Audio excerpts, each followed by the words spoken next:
Nouvelle chute sur le marché crypto, débrief FOMC. Bienvenue à tous les amis dans cette nouvelle vidéo avec un marché crypto totalement dans le rouge. Ce matin, on va essayer de décrypter au maximum cette situation d'un point de vue technique, fondamental, macroéconomique. Et on fera évidemment un point aussi sur l'ensemble des marchés ce matin, ainsi qu'un débrief complet sur le FOMC de hier soir et sur les décisions qui ont été prises par la Fed, ainsi que sur la conférence de presse de Jérôme Powell. Voilà un petit peu le programme de cette vidéo, les amis. Merci beaucoup à tous ceux qui sont présents. N'hésitez pas à vous abonner, n'hésitez pas à lâcher un petit like, mais surtout à rejoindre le serveur Discord. Vous avez le lien dans la description et c'est parti. On va rentrer tout de suite dans le vif du sujet. Donc, comme je vous le disais, un marché totalement dans le rouge sur les cryptos, alors que hier soir, pendant le FOMC, les marchés ont été d'un calme plat. Juste après la fin de la conférence de presse de Jérôme Powell, le Bitcoin s'est totalement écroulé et est passé très rapidement sous les 25 000 dollars et a entraîné avec lui une grosse majorité du marché. On voit Ethereum qui a perdu quasiment 6% et une grosse majorité des alts aussi qui saignent très dur. Du côté de l'indice Fear and Greed, eh bien, très naturellement, on va de plus en plus dans un niveau de peur important avec un indice à 41 aujourd'hui. Et du côté des ratios long short, eh bien forcément, vu que le prix a baissé, on a de nouveau pas mal de personnes qui rachètent, donc des longues en majorité à 75% ce matin contre seulement 25, à peine 25% de short ce matin. Donc, comme je vous le disais, hier soir, on a eu une journée, enfin une fin de journée plutôt calme au moment du FOMC. Alors qu'on s'attendait à pas mal de volatilité, étant donné que les décisions de la Fed, on y reviendra plus tard, ont été celles qui étaient attendues. En fait, les marchés avaient déjà pricé cette news et du coup, il y a eu très peu de mouvements. Par contre, une fois que la conférence a été terminée, et bien là, on a vu un Bitcoin perdre rapidement pas mal de valeur, notamment avec cette bougie en H1 de 22 à 23 heures, où on est passé de quasiment 26 000 dollars, 25 875 exactement pardon, à 24 800 en l'espace d'une heure. Donc une chute très violente, un mouvement très violent, alors qu'on n'a pas eu forcément de surprise pendant le FOMC, alors qu'on n'a pas eu forcément de grosses news venant de la SEC ou venant de la Fed ou venant de Binance, etc. Et du coup, c'est vrai que ce mouvement m'a un petit peu surpris dans un premier temps. En tout cas, la violence de ce mouvement m'a un peu surpris. Maintenant, ce qu'il faut dire, c'est que ce mouvement, on l'attendait. Et c'est d'ailleurs la raison pour laquelle, hier et avant-hier, on s'était positionné en short deux fois.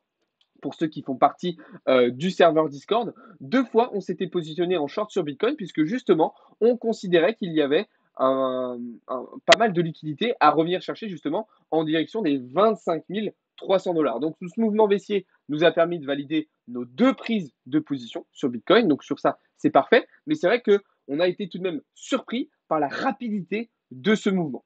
Alors, la question maintenant, c'est du coup, à cause de quoi a-t-on eu ce mouvement? Eh bien, en réalité, il n'y a pas une raison en particulière, il n'y a pas une news en particulière. On vient tout simplement valider le plan qu'on a identifié depuis plusieurs semaines maintenant, depuis plusieurs mois maintenant, et dont on vous parle régulièrement, c'est-à-dire celui d'un retour en direction des 22 000, voire même des 20 000 dollars. Tout simplement, on a cassé un certain nombre de supports et le prix se dirige désormais vers des targets vers les 24, vers les 23, vers les 22, vers les 20, là où en fait on a laissé énormément de liquidités, de déséquilibre de marché, sans parler évidemment de l'énorme gap CME qu'on a entre les 20 et les 21 000 dollars. Donc en fait, il n'y a pas de raison en particulier, c'est tout simplement le plan qui se valide. Alors évidemment, après, il y a un contexte autour de ça qui accentue cette baisse de marché. D'accord? On a effectivement eu l'incertitude autour de la dette américaine. On a eu le Fed autour de Binance et de Coinbase avec la SEC qui les ont attaqués. On a aussi la situation de tension vis-à-vis de la SEC qui considère un certain nombre de cryptos comme des securities. On a ce matin une news qui est tombée, enfin, c'est pas une news, mais on a ce matin un USDT qui est en train de dépeg. Donc, en fait, on a un contexte de marché extrêmement tendu, en fait, qui crée justement et qui accentue un petit peu ce mouvement baissier. Je parle même pas de la situation du marché immobilier américain, du marché de l'emploi américain qui est sous une tension extraordinaire. Ça, on y viendra un petit peu plus tard. Mais voilà, c'est pour dire qu'il n'y a pas un élément en particulier. En tout cas, pour le moment, j'ai pas eu une info en particulier qui nous fait dire que c'est à cause de ça qu'on a chuté. Mais c'est plutôt un plan qui se valide. C'est tout simplement la liquidité qu'on revient chercher. Et puis, effectivement, un contexte qui alimente un petit peu ce scénario baissier. Donc voilà, en tout cas, les positions qui ont été prises sur Bitcoin, du coup, se sont merveilleusement bien passées. Personnellement, je m'attendais du coup ce matin à une petite réaction haussière en direction des 25 400 qui n'a pas eu lieu. on semble pour le moment partir directement sur de la continuation baissière. Donc pour le moment, pas forcément de repositionnement dans le département trading chez Blockchain Capital. On va plutôt rester en observation, sachant qu'on a toujours une partie de ces positions qui sont toujours en cours, justement. D'accord? Du côté d'Ethereum, grosse chute aussi. D'accord? Alors là, sur Ether, on n'était pas en position, mais grosse chute d'Ethereum aussi. En soi, ben, c'est un petit peu la même chose que sur Bitcoin. C'est tout simplement le plan qu'on avait identifié il y a plusieurs semaines qui est en train de se valider, hein. Je vous rappelle, suite à la cassure de cette structure ici, on avait clairement identifié un retour vers les 1500 $ envisageable, hein, puisque je vous rappelle que sur Ether, c'est la même chose que sur Bitcoin. Il y a beaucoup de liquidités à revenir chercher en direction des 1500 $. Donc là, c'est pareil. On a tout simplement un plan qui est en train de se valider, de se mettre en place, comme on vous l'explique depuis plusieurs semaines et plusieurs mois. De toute façon, pour comprendre tout ça, je vous invite à venir voir tout simplement nos vidéos sur la chaîne YouTube. Enfin, de toute façon, vous êtes dessus. Donc, n'hésitez pas à aller voir ça et vous aurez toutes les informations nécessaires. Donc voilà, ça c'était pour le marché crypto. Du côté des marchés traditionnels, c'est un petit peu différent. On a un dollar qui a été légèrement haussier hier sur la fin de journée avec les news, avec le FOMC, mais pas un mouvement extraordinaire non plus. On n'a pas eu un pump de l'espace où on a un dollar qui a repris direct les 104, les 105, les 106 points. Non, absolument pas. Au final, le mouvement baissier sur Bitcoin est intervenu au moment où le dollar a été le plus calme de la soirée. On a eu un pump avant, on a eu un pump après, mais c'est au moment où le dollar a été le plus calme qu'on a eu un mouvement baissier sur Bitcoin. Donc ça aussi, c'est un petit peu étonnant. D'ailleurs, on observe clairement une décorrélation en ce moment entre le comportement du Bitcoin et le comportement du dollar. Mais pas seulement, puisque ça se traduit aussi si on regarde du côté des indices. Les indices qui sont toujours dans le vert, qui continuent encore et encore et encore de monter. On le voit ici avec le Nasdaq, qui est quasiment arrivé à notre troisième et dernier TP. Même chose sur le S&P 500, qui continue encore de monter. Donc on a vraiment une décorrélation et c'est même dommage parce qu'on le sait. D'habitude, par exemple, le S&P 500, c'est un indice qui emmène avec le Bitcoin. Et là, c'est pas du tout le cas. C'est totalement l'inverse. On a une décorrélation, on a une divergence entre le comportement de ces différents marchés. Ça, c'est clairement identifiable. Donc voilà, en tout cas, les indices qui sont toujours au vert. Un indice VIX qui est à 14, qui était à 14 hier soir. Un dollar qui n'est pas hyper volatile non plus. D'accord. Donc en fait, des marchés qui sont plutôt calmes, qui suivent un petit peu la tendance de cette dernière semaine. Et le FOMC d'hier soir n'a pas changé grand-chose, tout simplement. Donc, un petit peu sur les différents marchés, si on regarde, bah, il se passe ce qu'on avait prévu qu'il allait se passer. Il n'y a pas forcément de grosses surprises de toute façon. Justement, j'en viens justement au FOMC d'hier soir, sur lequel effectivement, nous n'avons pas eu de grosses surprises. Par contre, la surprise pourrait arriver le 26 juillet prochain, où cette fois-ci, on pourrait avoir une hausse à nouveau de 25 points pour augmenter les taux d'intérêt directeurs à 5,5 points.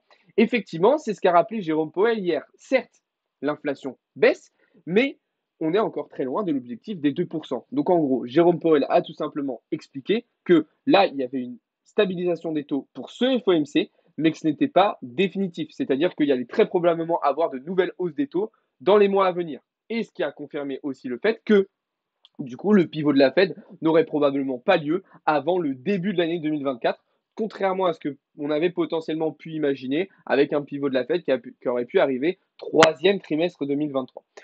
Jérôme Powell est revenu aussi sur la situation du marché de l'emploi, comme je vous le disais, qui est toujours extrêmement sous tension. Même chose pour la situation du marché de l'immobilier et évidemment d'une potentielle récession qui pourrait arriver au cours de l'année 2023. Donc en fait, Jérôme Powell marche sur des bouts de verre, parle avec des pincettes et ne nous apporte absolument rien de nouveau. Il va tout simplement répéter ce qu'il nous répète déjà depuis plusieurs semaines, voire depuis plusieurs mois. Donc pas grand-chose à dire. C'est pour ça que je ne vais pas passer des heures sur cette partie-là. Le débrief du FOMC, comme on disait hier soir avec Théo, il est en fait assez simple à faire. Pas de surprise. Les estimations ont été respectées. Pas de, pas de grosses nouveautés dans la conférence de presse. On suit une ligne directrice. Voilà, on voit et on continue d'observer une Fed qui fait un petit peu au cas par cas, qui voit au jour le jour, qui n'a pas forcément de plan dans la durée et qui fait en fonction des données macroéconomiques qui leur tombent dessus au fur et à mesure. Je fais donc une nouvelle transition, justement, d'un point de vue des statistiques macroéconomiques, puisqu'aujourd'hui, on a une journée très importante. On a eu notamment une session asiatique bien remplie, d'accord. On a eu un début de la session de Londres intéressant, avec les résultats de l'inflation en France donc, qui sont tombés. 5,1%, exactement ce que les estimations avaient anticipé, contre 5,9% précédemment, donc une inflation qui continue de baisser en France. Mais des taux d'intérêt directeurs de l'Union européenne qui devraient tout de même remonter cet après-midi à 14h15 de 25 points. On devrait donc passer de 3,75% à 4% pour les taux de la Banque centrale européenne. On aura cet après-midi 4 gros catalyseurs macroéconomiques du côté américain avec les ventes au détail principales sur le mois de mai, les inscriptions hebdomadaires au chômage, l'indice manufacturier de la Fed de Philadelphie et les ventes au détail, mais non principales cette fois-ci. Donc, 4 résultats, 4 statistiques macroéconomiques qui vont potentiellement créer de la volatilité. C'est pour ça que cette journée va probablement être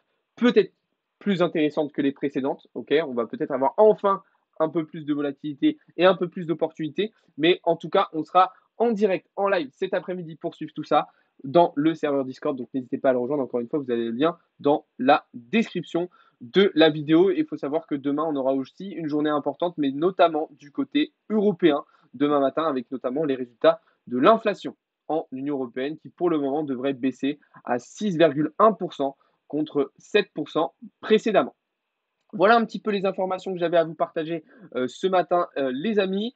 Comme d'habitude, merci beaucoup d'avoir regardé cette vidéo. Je vous invite à vous abonner, à liker, à poser vos questions dans les commentaires si vous en avez. Et si vous voulez en savoir plus, aller plus dans le détail, aller plus en profondeur, eh bien, je vous invite à rejoindre le serveur Discord puisque c'est là-bas que tout se passe. Ici sur YouTube, je vous fais des résumés tout simplement de tout ce qu'on vous partage quotidiennement dans le serveur Discord. Voilà, sur ce, bonne journée à toutes et à tous les amis. Merci beaucoup de m'avoir regardé et de m'avoir écouté. C'était Alex pour Blockchain at Capital.